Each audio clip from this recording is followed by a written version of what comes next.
tayo sa ating series sa eschatology. And nagsisimula po tayo ng isang series, maikling serya lang po tungkol sa death, the certainty of death. Okay, marami pong mga tao na ayaw pag-usapan ang kamatayan.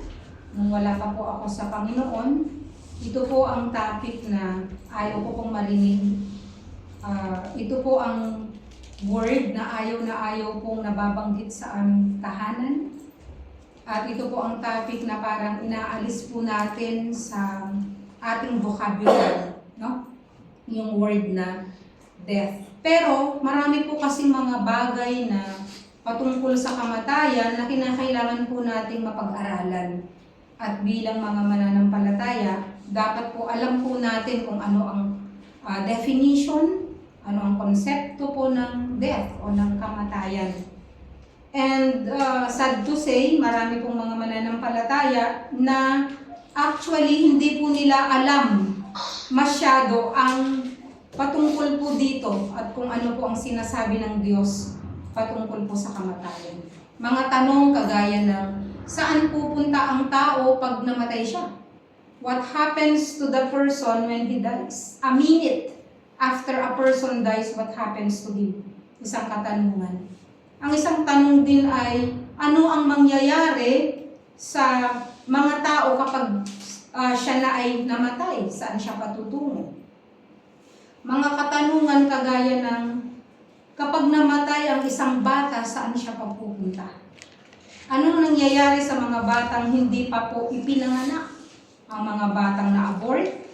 Ang mga bata na wala pa po sa tamang kaisipan ay sila po ay kinuha na? Saan po sila pupunta?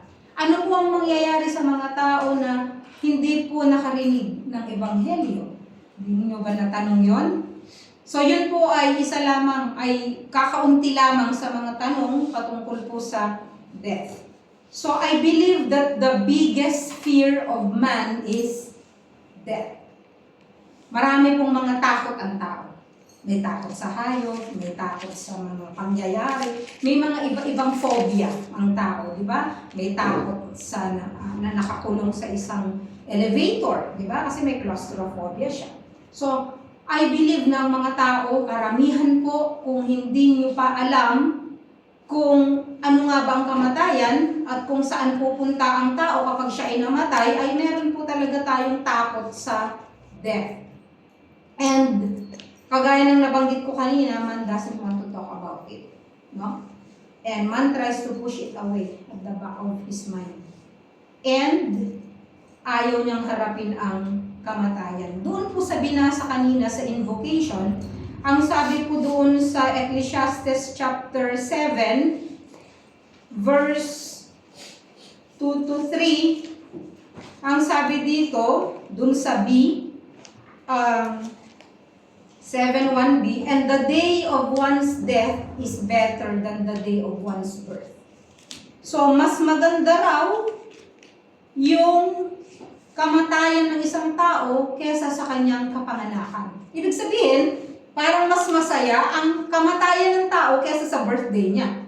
Nung una ko pong nabasa ito, parang it doesn't make sense. Paano ka magiging masaya sa araw ng iyong kamatayan? Bakit mas masaya ang iyong death day kesa yung birthday mo? And then sa verse 2, ang sabi niya, it is better to go to a house of mourning than to go to a house of feasting. Ang sabi niya, mas mabuti daw, mas mainam ang pumunta ka sa isang lamayan, sa isang bahay na kung saan marami ang nagluluksa, kesa pumunta ka sa isang masayang handaan. So again, parang it doesn't make sense. Di ba? Kung ikaw ay papipiliin, syempre gusto mo sa handaan. Bakit? Masaya. Busog. Di ba? Masaya ang lahat. Bakit ka pupunta sa lamayan? Ito ang sagot. Ang sabi dito, because that is the end of every man.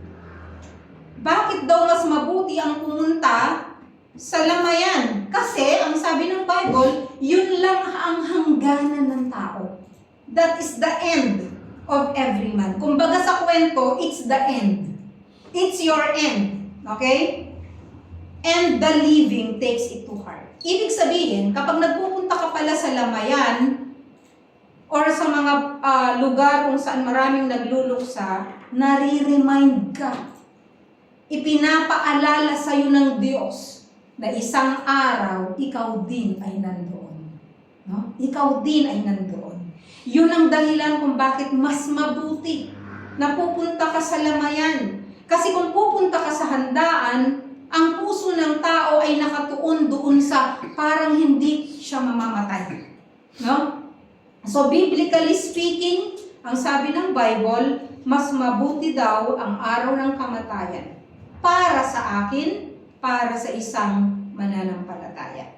So, ano nga ba ang kamatayan? What is death? Ang definition po sa dictionary or sa Google ng death ay, sabi niya, death is the action or fact of dying or being killed. The end of the life of a person or organism. But we are going to see the biblical definition of death. So, meron po akong ilang punto patungkol po sa kamatayan sa araw na ito. Ang una po ay, death is certain. Death is certain. Ang kamatayan po ay sigurado. Okay? Sigurado ito. Hebrews 9:27, ang sabi dito, for it is appointed unto man to die once, and after that, the judgment. So death is certain. It is an appointment that cannot be canceled. You cannot cancel this appointment. When we go to job interviews, we have appointments. It can be canceled anytime. If you have an appointment with your friend, you can cancel it anytime. But there is an appointment that you cannot cancel. Hindi mo pwedeng i-cancel ito na sasabihin mo na, Lord, gusto ko po sa ganitong date ako mamamatay. Hindi, no? But death is certain. It is inevitable. And then, it is everyone's destiny. Ito po ang hangganan ng lahat ng tao. Kaya nga dun sa Ecclesiastes, chapter 7, 1b, sabi niya dito, because that is the end of every man, and the living takes it to heart. Yun po yung hangganan ng tao. At doon po sa Ecclesiastes, chapter 9, verses 2 to 3a, ganito pong sinasabi, it is the same for all. There is one fate for the righteous and for the wicked, for the good, for the clean, and for the unclean, for the man who offers a sacrifice and for the one who does not. As the good man is, so is the sinner. As the swearer is, so is the one who is afraid to swear. This is an evil in all that is done under the sun, that there is one fate, F-A-T-E, okay? Merong destiny, may kapalaran, no? There is one fate for all men. Furthermore, the hearts of the sons of men are full of evil, and insanity is in their hearts throughout their lives. Afterwards, they go to the end. They go to the dead.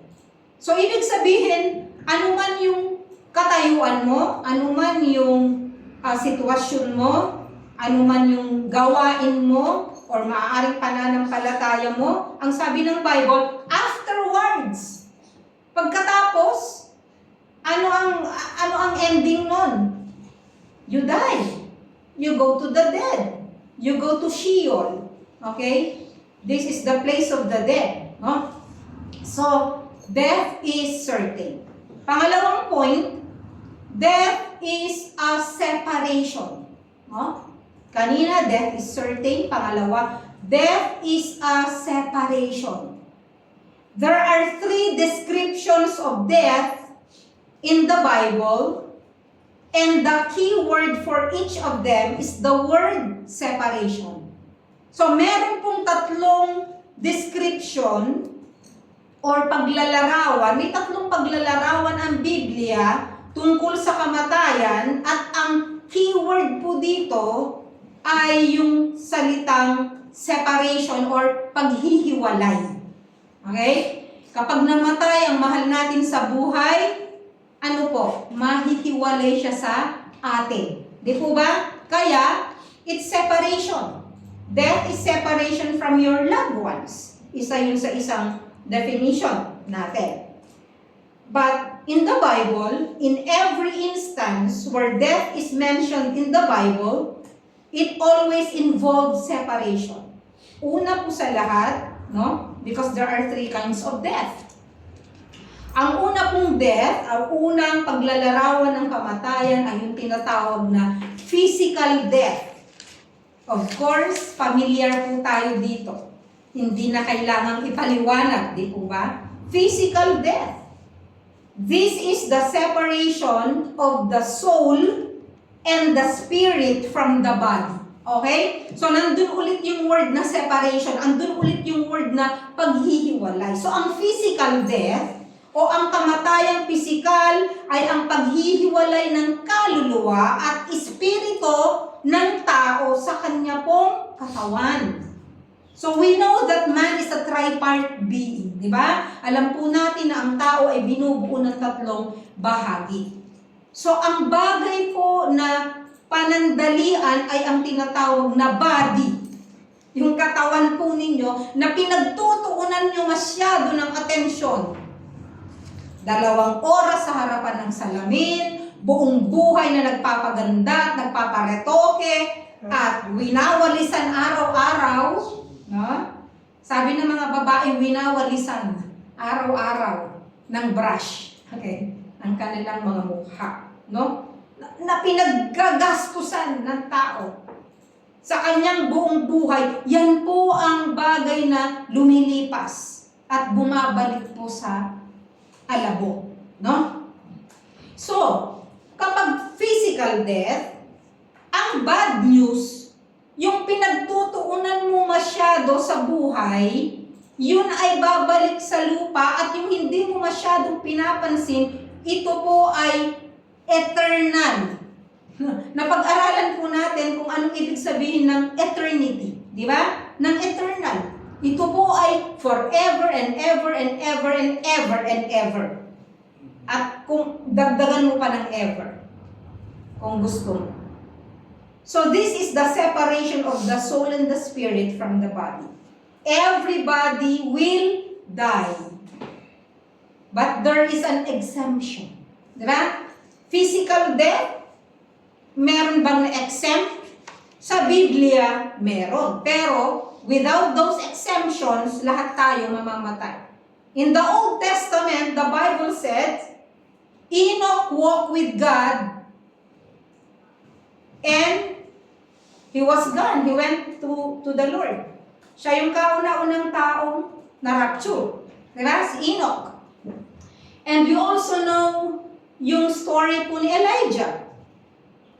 Hindi namatay yung katawan niya, di ba? He was raptured.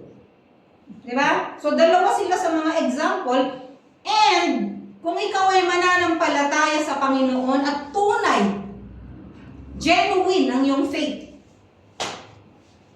tumanggap ka sa Panginoon, ikaw ay ma-exempt sa kamatayan na pisikal kung darating siya, no? Kung darating siya at nandyan ka pa. Okay? But after that, no? Ay andun pa rin yung hangganan. So that is physical death. So as long as the Lord tarries, every person will die, and we have to accept that. Kailangan natin isipin na mamamatay ka. You will not live forever. Sabi dun sa responsive reading natin kanina, sa Psalms 49, there is a universality of death. Diba? Lahat mamamatay. The rich and the poor, kahit na ano pa ang katayuan mo, the low and the high, you will die. You will all face death. Okay? And physical death ay yung kinatatakutan ng tao. Di ba? Kahit ako nung bata ako, tumingin sa patay, ayoko. ni pumunta sa sementeryo, takot ako. Diba? Yung pinag-uusapan ang patay, parang kinikilabutan ako. At isa itong bagay na ayoko mamatay. No, hindi ang mga mahal ko sa buhay, ayoko mamatay. And that's normal, no, sa isang tao. Okay.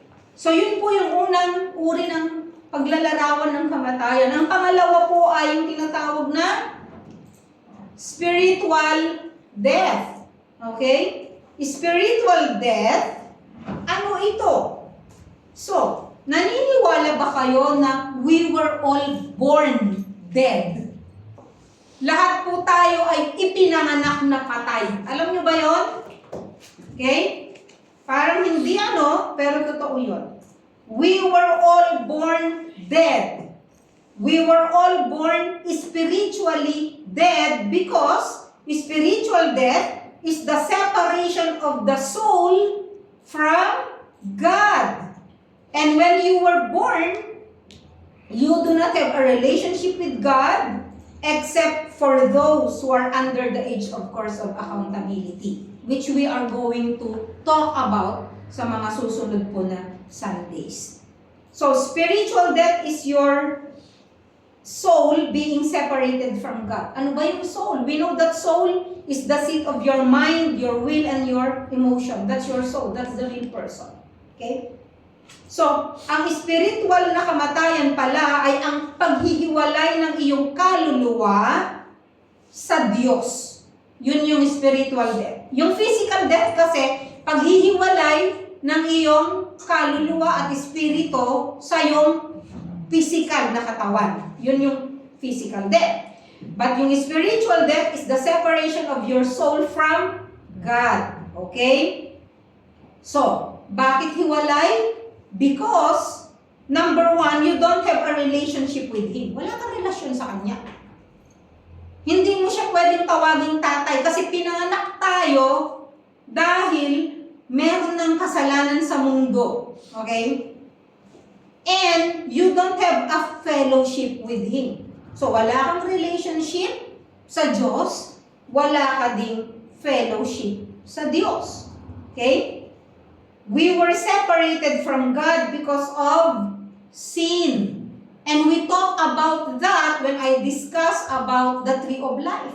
We talk about the three trees. No? And I don't have to repeat that. Pero, sabi nga ng Bible, sa Romans chapter 6 verse 23, ang kabayaran ng kasalanan ay kamatayan, for the wages of sin is death. When sin entered the world through Adam, it spread to everyone, so that every man and woman is spiritually dead. Diba? So, ito po ay katotohanan. At maraming mga tao, akala nila hindi sila patay. But they are really zombies. Walking dead. Maraming mga tao na zombie. They are walking dead. Naglalakad, humihinga, okay? Gumagawa ng kahit na ano, nag-iisip. Subalit, spiritually, patay. But, the good news for this kind of death is, it is reversible. Ang spiritual death po ay reversible. Ibig sabihin, pwedeng baligtarin. Because of God's grace and provision. He sent His only begotten Son, sabi ng Bible. No? That whosoever believes in Him will not perish. Ibig sabihin nun, will not die. Okay? But will have an eternal life. Okay? So, yung physical death ay separation of the soul from the body. Spiritual death is the separation of your soul from God. Pupunta tayo ngayon sa pangatlong paglalarawan ng kamatayan. At ang nakakatawa, yung pangatlong uri ng kamatayan, the third kind of death, is called the second death. Although it is third in our list, it is called second. Okay? Saan ko po nakuha yan? Sa Revelation chapter 21 verse 8.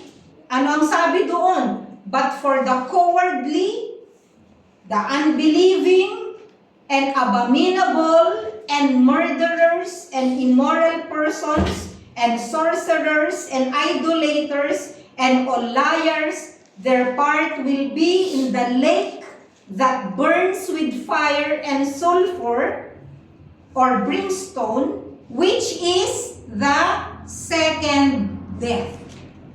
Yun po yung nakalagay sa Revelation chapter 21, verse 8. The second death is also called the final death. It is the final death. Why? Because it's the final banishment from God. You cannot reverse it. Yung spiritual death, it is reversible. But the final death or the second death is irreversible. Hindi mo pwedeng baligtarin. It is final. Wala ka ng pagkakataon. Ang pagkakataon na mayroon ka ay habang ikaw ay nabubuhay pa dito sa lupa. You can decide for yourself.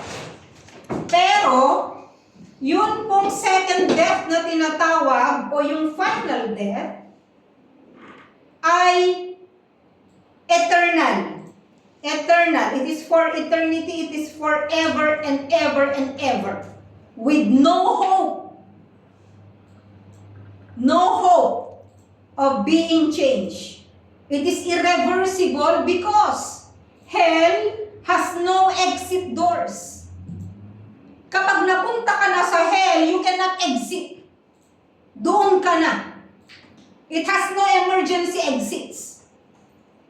Na sabi mo, ay nasusunog ako dito, lalabas ako, nasan kaya ang fire exit? Wala pong ganun.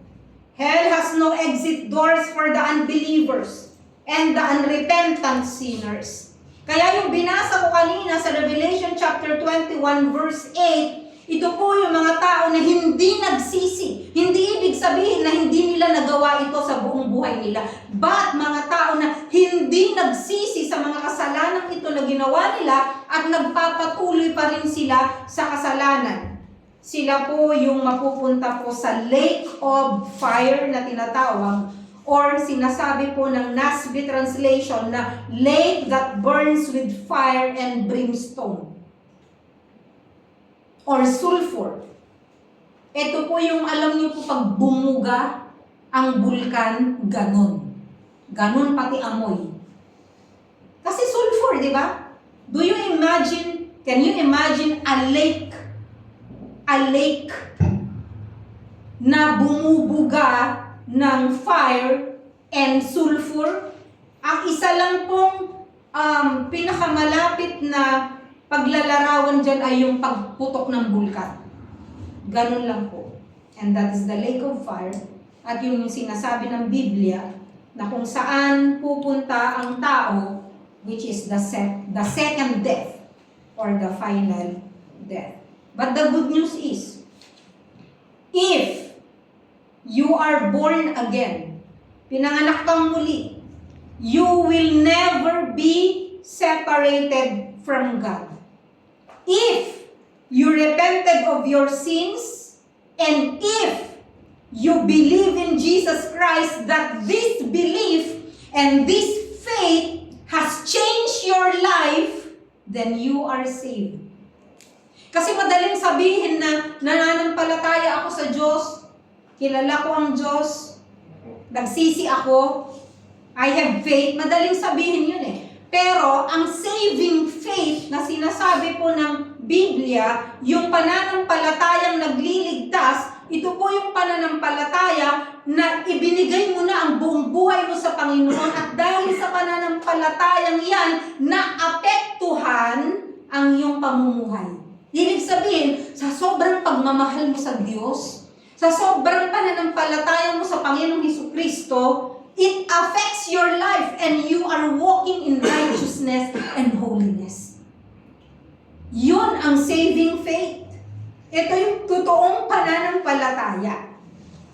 It is not the prayer that save you, pero yung sincerity, nung pagbigkas mo ng panalangin na yon at sinabi mo sa iyong sarili, I will walk in holiness and righteousness to please my Savior and my Lord. Yun po yun.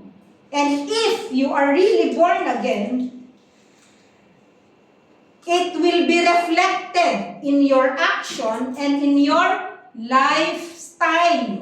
Kaya nga po sa Revelation chapter 21 verse 8, ang sabi niya, those who practices. Ibig sabihin, nagpapatuloy pa rin siya sa kasalanan. And we have also to check ourselves as Christians from time to time kasi ito po ang nakakatakot na bagay, no? It may not sound encouraging sa inyo ang serye na ito, but I just want you to know all things about death para at the end ma-encourage po kayo. There are churches who do not want to preach this. Bakit? Kasi ma-offend ang makikinig. No? You know, it's better for me to offend you temporarily. Pero, sa bandang huli, ay magpapasalamat kayo sa Diyos. At magpapasalamat kayo na narinig nyo ang preaching na ito. Kesa naman, hindi maipaparinig sa inyo ang katotohanan tungkol sa death. Tungkol sa saan pupunta ang tao kapag siya'y namatay. No? And you will perish. And it will not be irreversible. So if you want to live forever in the presence of God, dapat meron kang dalawang birthday. You should have 2 birthdays. You have to have your physical birthday. Si Bro Ray bukas, physical birthday niya. And you have to have a spiritual birthday.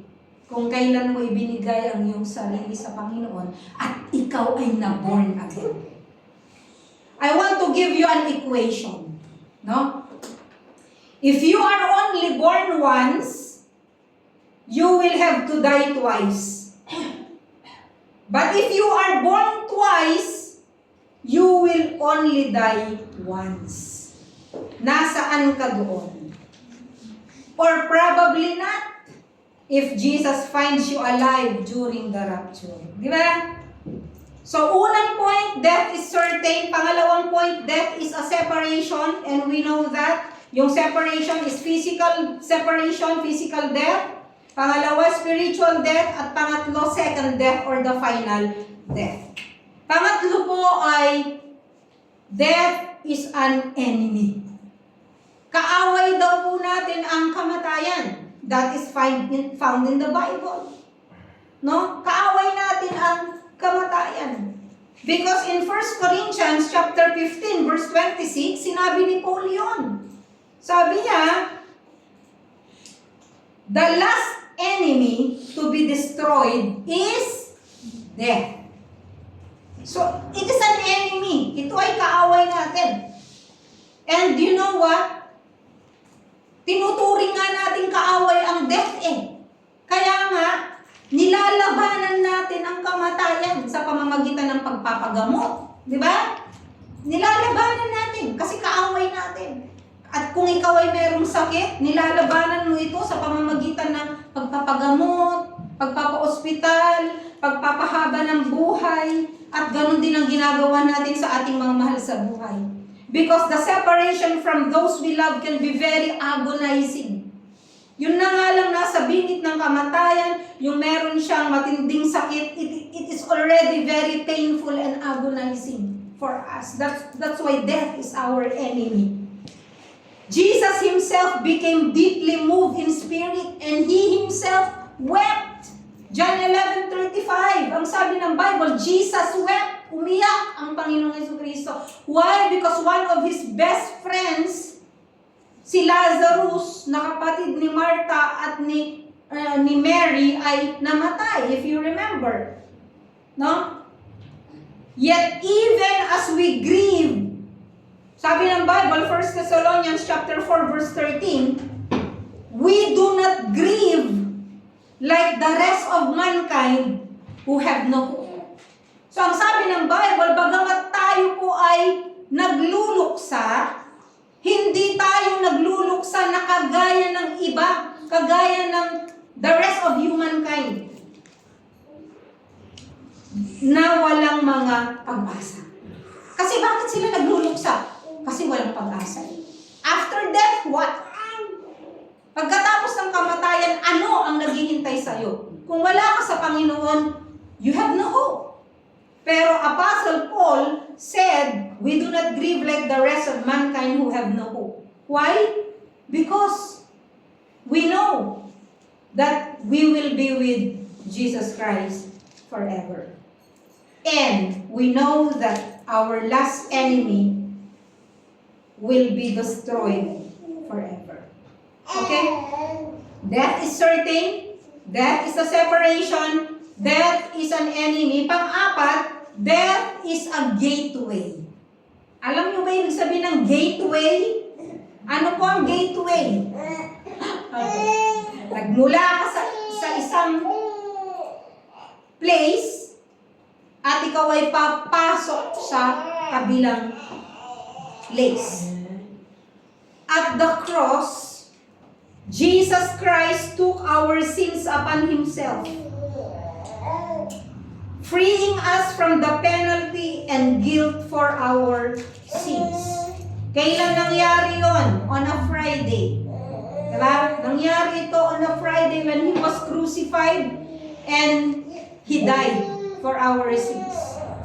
But on Sunday, on the third day, anong nangyari? Jesus Christ rose again. And because He rose again, He sealed our salvation. Sinilyahan niya, sinil niya ang ating kaligtasan. Kaya kapag ikaw ay tunay na ligtas, walang makakaagaw sa iyo sa kamay ng Ama. No?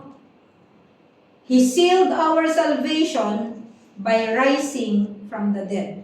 And because He rose from the dead, we will also live a resurrected life after we die. John 11:25, sabi niya doon, Jesus said to her, to Martha, I am the resurrection and the life. He who believes in me will live even if he dies. And everyone who lives and believes in me will never die. Do you believe this? John 11:25-26, ang sabi ng Panginoong Jesucristo, ang sabi niya, ako ang muling pagkabuhay at ang buhay. Dalawa yun. Ako ang muling pagkabuhay at ang buhay. Ang ibig sabihin, pag namatay ka at wala pang rapture, mararesurrect ka. Di ba? We believe in the resurrection of the dead. There are two kinds of resurrection that we talk about, no? In the book of Revelation. And the life. Why? Sa rapture, buhay ka eh. I am the resurrection and the life. Sino man ang nananampalataya sa akin ay mabubuhay kahit siya ay mamatay. So parang di ka namatay. At sino man ang nabubuhay at nananampalataya sa akin, kailanman hindi mamamatay. That's the rapture. Di nyo ba naisip yun? Dalawang bahagi, dalawang pinag-uusapan dito. No? The resurrection of the believers and the rapture. At ang tanong pa niya dito, do you believe this? And Mary answered, I believe. Nananampalataya ka ba dito? So for the believer in Jesus Christ, death is nothing but a gateway between life and life. It's not life and death. So ito po ay napakalaking daanan, napakalaking pintuan. Ang kamatayan pala, para sa isang mananampalataya, isang napakalaking gate mula sa buhay patungo sa buhay. Hindi mula sa buhay patungo sa kamatayan. It is a gateway from life to life. And 2 Corinthians chapter 5 verse 8 says this, sabi ni Apostle Paul, to be absent from the body is to be present with the Lord. Ibig sabihin, mamatay ka man physically, sabi niya, mamatay ka pagkamatay mo, paggising mo kasama mo ang Panginoon, that's life. So death is a gateway. No, sana maitatak sa puso at isip natin yon. Para hindi po tayo naninighati or hindi tayo natatakot sa future na kapag tayo namatay na, tayo ay handa. No? Because it's just a gateway. At panglima, death will die. Alam nyo ba na ang kamatayan ay mamamatay? Death will die. 1 Corinthians chapter 15 verse 55, ang sabi dito, where, O death, is your victory? Nasaan ngayon yung pagkapanalo mo? Where, O death, is your sting? Alam niyo po ba yung bee? Sino po sa inyo rito ang nakagat na ng bee? Ng, ano ba yan? Ape. Okay? May narinig akong kwento tungkol dyan, may nakagat daw ng ape. Hindi marunong mag-Italian. Pumunta niya sa butika, sabi niya, sabi daw niya gano'n. No? Okay. So, binigyan siya ng comedy muna kasi masyadong seryoso, no? No? So, pagka kinagat ka ng bee, di ba? Poisonous yun. Kapag hindi yun, pwedeng ikamatay. Lalo na kapag meron ka sakit sa puso, di ba? Pero, pag ikaw ay naturukan ng gamot, mawawala yung sting na yun. That is the definition, or that is the illustration in the Bible. Sabi niya, death, where is your victory? Death, where is your sting? Nasaan na yung poison? Why? Because there's a cure. May gamot, alam natin. It's Jesus' blood that was shed on the cross. No? Because God is the writer of the final chapter of our lives and the final chapter of history. Death will die. Mamamatay ang kamatayan. As the poet John Donne wrote in his poem, Death be not proud, ganito po yung sinasabi, Death be not proud, though some have called thee mighty and dreadful, for thou art not so. One short sleep, we wait eternally, and death shall be no more. Death, thou shalt die. Revelation chapter 20 verse 14, ang sabi ng Bible, then death and Hades were thrown into the lake of fire. Ang kamatayan daw at ang Hades ay itinapon sa dagat-dagatang apoy ng impyerno. Death is no more. Someday, death will be completely destroyed. Revelation chapter 21 verse 4, ang sabi dito, God will wipe away every tear from their eyes. Pupunasan ng Diyos ang lahat ng ating mga luha. There will be no more death. Wala na daw kamatayan. No mourning. Wala nang pagluluksa. Nor crying. Wala nang iiyak. Nor pain. Wala nang masakit.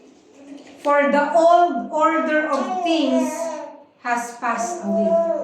Wala na yung old order of things. That's the old order of things. Mamamatay ka, magluluksa, no? Iiyak. Pero ang sabi ng Bible, pagdating sa langit, pupunasan yung ating mga luha, wala na tayong mararamdamang sakit. Sabi niya, wala nang pagluluksa, wala nang kamatayan, dahil ang mga lumang bagay ay lumipas na. Okay? So, to sum it up, death is certain. Sigurado ang kamatayan. Death is a separation. Ang kamatayan ay paghihiwalay. Pangatlo, death is an enemy. Ang kamatayan ay ang ating kalaban or kaaway. And death is a gateway. Ang kamatayan ay lagusan lang. Lagusan. At panglima, ang kamatayan ay mamamatay. Death will die. At dahil po nalaman natin kung ano nga bang kamatayan sa ating mananampalataya, nawa ito ay magsilbing inspirasyon sa atin. Magsilbing kalakasan sa atin. At magsilbing hamon sa atin, challenge sa atin, na yung mga mahal natin sa buhay, yung mga kaibigan natin, ayaw natin sila na makaranas ng final death o yung buhay na nasa apoy, na actually ito ay hindi buhay kundi kamatayan, no, the final death. Ayaw natin sila na mapahamak sa apoy ng impyerno. Nawa maging hamon sa atin at magsilbi nawa sa atin na reminder na kinakailangan mong magbahagi ng salita ng Diyos. Hindi lang ang mga pastor, hindi lang yung mga workers, ang mga nagbabahagi ng salita ng Diyos, kundi tayong lahat na mananampalataya. If we really believe in Jesus Christ, and if we really believe in His Word, and we believe in His warnings that there is final death doon sa lake of fire, dapat gawin natin seryoso ang pagbabahagi ng salita ng Diyos. Our lives as Christians should reflect our way of life, our lifestyle. The way we believe will be reflected on our action, in the way that we give, in the way that we give to missions. Diba? Kaya ka nagbibigay sa mission because we believe that this amount of money can be an instrument para sa ganoon magkaroon ng gawain, magkaroon ng pastor, magkaroon ng missionary, para sa ganoon ay marami ang masagip dito po sa final death na ito. It will reflect on the way you live, that gusto mo na datnan ka ng Panginoon or datnan ka ng kamatayan, na ikaw ay namumuhay na merong kabanalan. Ganun po yun. Ito po ay para sa mga mananampalataya. Pero, sa mga hindi pa po nag-surrender ng kanilang buhay sa Panginoon, sa lahat ng hindi pa po tumatanggap sa Panginoon na maging Panginoon at tagapagligtas ng kanilang mga buhay, kinakailangan nyo natanggapin ang Panginoong Hesukristo. Magsisi. Yun po yung key doon. Magsisi, repentance. Magsisi sa lahat ng mga kasalanan, sa mga bagay na ginagawa ay kinakailangang talikuran. That's the meaning of repentance. Repentance is turning away, no? Pagtalikod sa kasalanan na ayaw mo nang harapin o entertainin ang kasalanan. That is true salvation. That is true repentance. You have to repent from your sins and give your life to the Lord Jesus Christ. And entrust your spirit, your soul, and body to the Lord Jesus Christ. At kung meron po sa ating kalagitnaan, kung maaaring sa ating nagjo-join online, nakikinig na mga pamilya, at meron pong nakikinig sa inyo na hindi pa po sigurado sa kanilang kaligtasan, at hindi pa tumatanggap sa Panginoong Hesukristo sa kanilang buhay bilang Panginoon at sariling tagapagligtas. Ito po ang magandang balita. Ang kamatayan ay hindi kamatayan para sa mga mananampalataya. Why? Ang sabi ni Apostle Paul, "For to me, to live is Christ, and to die is gain." Para sa akin, ang mabuhay ay kay Kristo at ang mamatay ay pakinabang. Napakasaya sa presensya ng Panginoong Diyos. Hindi pa po natin nararanasan yun. Pero, yun lang araw-araw na alam mo na kasama mo ang Panginoon, ito po ay napakalaking joy sa ating mga puso. Gusto ko pong sabihin sa iyo ang tatlong bagay kung ikaw ay hindi pa nagsusurrender ng iyong sarili sa Panginoon. Kung meron man po sa ating kalagitnaan at sa mga naka-join online, meron kang tatlong bagay na gagawin. Una, letter A, acknowledge that you are a sinner. Kilalanin mo na ikaw ay makasalanan. Hindi mo kayang iligtasan yung sarili. Hindi mo kayang baguhin yung sarili mo. Kahit na mag-New Year's resolution ka, hindi mo kayang baguhin yung sarili mo. Kailangan mong i-acknowledge yun, that you need help. Ang isang taong may sakit, kinakailangan niya na kilalanin at sabihin sa doktor na may sakit ako. You need to acknowledge that you have a sickness, that you are a sinner. Acknowledge that you are sinful. Letter B, you have to believe in the Lord Jesus Christ. Kailangan mong manampalataya sa Kanya. Believe in the Lord Jesus Christ as your personal Lord and Savior. Kailangan manampalataya ka na siya lang ang Savior, na siya lang ang pwedeng magliligtas sa iyo. At pangatlo, you have to confess. Madali lang, ABC. Acknowledge that you are a sinner. Believe in the Lord Jesus Christ. And ang pangatlo ay, you have to confess Jesus in your heart, that He is your Savior.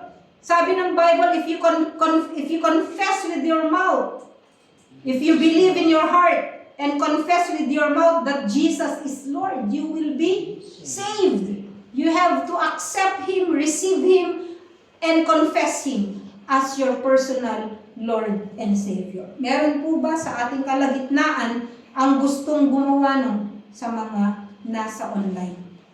Kung meron po, hindi ko kayo nakikita, subalit ang Diyos nakikita kayo, pwede kang sumunod sa isang panalangin na ito. Ito po ay hindi magliligtas sa inyo, kundi yung pananampalataya at yung sinseridad ng iyong panalangin at yung repentance ang magliligtas sa inyo by the grace of the Lord Jesus Christ. Sumunod ka sa isang panalangin ng pagsisisi at pagtanggap. Narito ang panalangin, sumunod ka sa akin. Panginoong Jesus, sa oras na ito, kinikilala ko po na ako'y makasalanan at hindi ko kayang baguhin ang aking sarili, hindi ko kayang iligtas ang aking sarili. Narinig ko po ang mensahe sa umaga pong ito. At sa oras na ito, ako po ay nananampalataya, naniniwala, Panginoong Jesucristo, na Ikaw ay namatay sa krus ng Kalbaryo para sa aking mga kasalanan. At dahil dito, tinatanggap ko po kayo, Panginoong Jesus, sa aking buhay bilang aking Panginoon at tagapagligtas. Pinagsisisihan ko po ang aking mga kasalanan at tinatalikuran ko po ang aking mga kasalanan at tinatanggap ko kayo sa aking buhay. Kayo na po ang siyang maghari sa aking buhay sa pangalan ni Jesus. Amen. Tayo po'y manalangin. Ama namin, marami pong salamat sa pag-asa na inyo pong binigay sa amin. Salamat po sa buhay na binigay niyo sa amin at sa buhay na walang hanggan na nakapangako para po sa amin. Marami pong salamat at ito po aming dalangin